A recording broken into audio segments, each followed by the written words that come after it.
there's a old proverb that goes something along the lines of knowledge is a nuisance till it becomes integrated. And I really think a lot about that one of the rules I made actually when I left the engagement was that I would have every conversation I didn't want to have because those were the ones that mattered.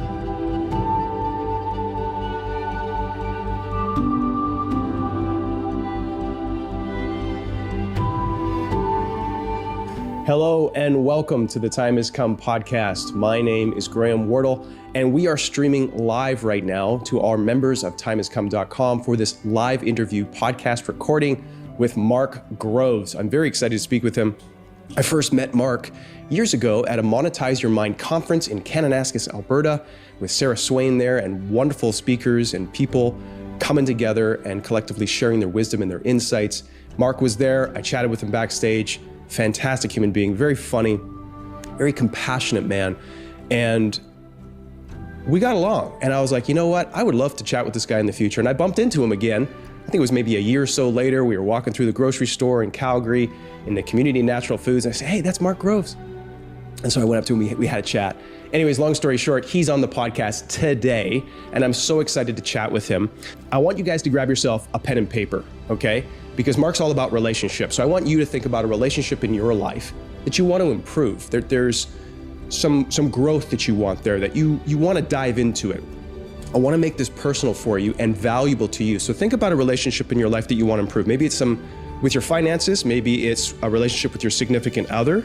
It could be a relationship with someone who's passed on, who's no longer here, or it could be a relationship that you want to create that you don't have yet. So get a pen and paper, write it down, or make a mental note. Because today we're going to be exploring relationships that shape our lives, what gets in the way, and how we have the power to choose what we want to create and how we want to love. That's what Mark's all about. He is the founder of Create the Love. Mark Groves is a human connection specialist, public speaker, author, coach, podcast host, founder of Create the Love. He is born with an innate curiosity and hunger for truth. Mark's journey of self-discovery and personal liberation has led him to spend the last decade coaching and inspiring millions worldwide to create the life and love they desire. So the time has come to welcome Mark Groves to the show. Welcome, Mark. How are you? I'm so good. I'm excited to be here. Awesome, Mark. Awesome, man. Well, I'm looking forward to this conversation. We got so much to cover. We got just a little bit of time here, and then we're going to launch into our after party with our members of timehascome.com. So I want to start by laying some groundwork about relationship, just kind of seeing the scope of the power of relationships. And I wanted to ask you, if we wanted to understand the fundamentals of a healthy and fulfilling relationship, where would we start? What would we talk about? How do we set the stage for that? You know, so many of us enter relationship having not done that exploration. So, it's a good way to begin because we find ourselves awakening in relationship thinking, how did I get here? Or we date without standards, principles. We don't understand what our values are. And then we're not even clear on what we want. And then we sort of just pick whatever feels like we get what someone might call chemistry with. So the foundation of it, when you look at the research, the real baseline characteristics that create really healthy relationships are kindness and generosity. So look for someone who's kind, look for someone who's generous. But I'd say you have to get really clear on what are your values. Like, who are you as an individual? What do you value in your life? And a lot of us are not even sure what our values are because we maybe grew up in a family where we were orienting around other people. Maybe there was an alcoholic, maybe there was a narcissistic parent, maybe both. Even someone with a chronic illness that can cause us to always be orienting around someone else's needs, someone maybe with an eruptive anger. And so we're always thinking about other people to keep the system safe. So then when I ask someone who's been through that, what do you want? What do you value? They've never been really internally oriented. And so a good way to figure out what you value is to look at people you admire. So you just think, who do I admire? Because people you admire are generally because of the values that they embody. So if you want to create really healthy relationships, that as a baseline is just knowing what you value because your relationships then have to orient around those values. And your boundaries are what protect those values. And And then just from like a simple, perspective, it'd be like, what are your deal breakers?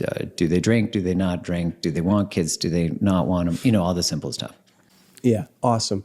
So relationships are, all of life is a relationship, is it not? Like it's understanding our relationship. And you talk a lot about technology and our relationship technology and devices and the internet, but all of our life is a relationship. And where do we start with understanding how to form better relationships with the different aspects of our life?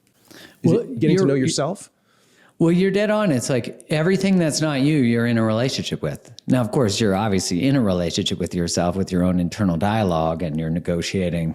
Again, when survival, Gabor Mate talks about how we have two needs. We have the need for self-expression, and we have the need to be authentic. But when self-expression threatens authenticity, self-expression usually is what we compromise. Because authenticity is what we want to compromise. I totally butchered that. We have the need for connection and authenticity, but when authenticity threatens connection, connection usually wins. Which means if me being authentically me threatens a relationship, a relationship in a family, a romantic relationship, a friendship, a culture, I will forego my own self-expression and my own authenticity to maintain the relationship.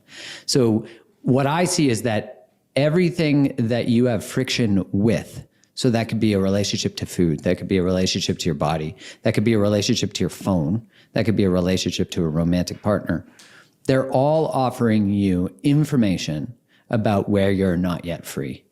So they're all bringing material forward for you to heal triggers, heal wounds, and insert choice, because there's a saying that the opposite of trauma is choice. So when we experience something like trauma, usually choice is taken from us. So the healing of that experience would be to insert choice back into our lives and in every possible area we can. That's why something as simple as make your bed seems like it's such a